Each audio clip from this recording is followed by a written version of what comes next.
There was a stat that came out recently where there was a 30% increase of divorces in the church and 25% increase in relapse in the church because of the pandemic.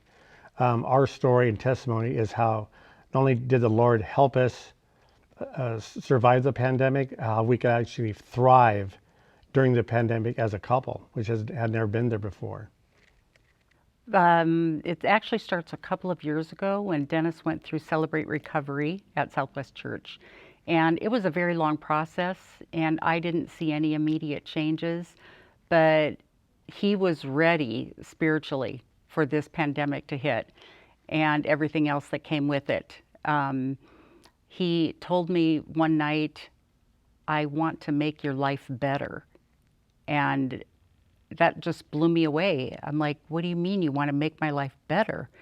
But he did. He started, listing the ways, but it was everything that he was already doing because as in addition to the pandemic, I broke both of my ankles. And so he literally had to do everything for me, including his job, the household, grocery shopping, everything.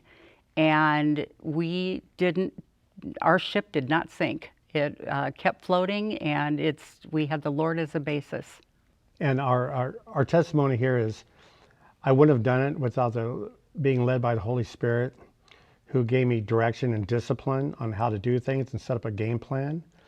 And I always came in with a great attitude, with joy. Mm-hmm. My wife and I learned all sorts of new things about ourselves after being married 28 years.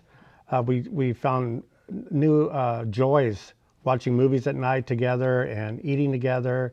It's just been a joy. Instead of growing apart, we actually got very close. So that's our testimony. It's all because of the leading of the Holy Spirit. I encourage anybody who's going through struggles right now, if you listen to the Holy Spirit and do what he says, you can make it through the storm. My wife and I have been through a huge storm in the last 6 months, but we made it through, and we made it through thriving instead of being destroyed. I'm Doreen. I'm Dennis. And We we are are destined destined for for victory. victory.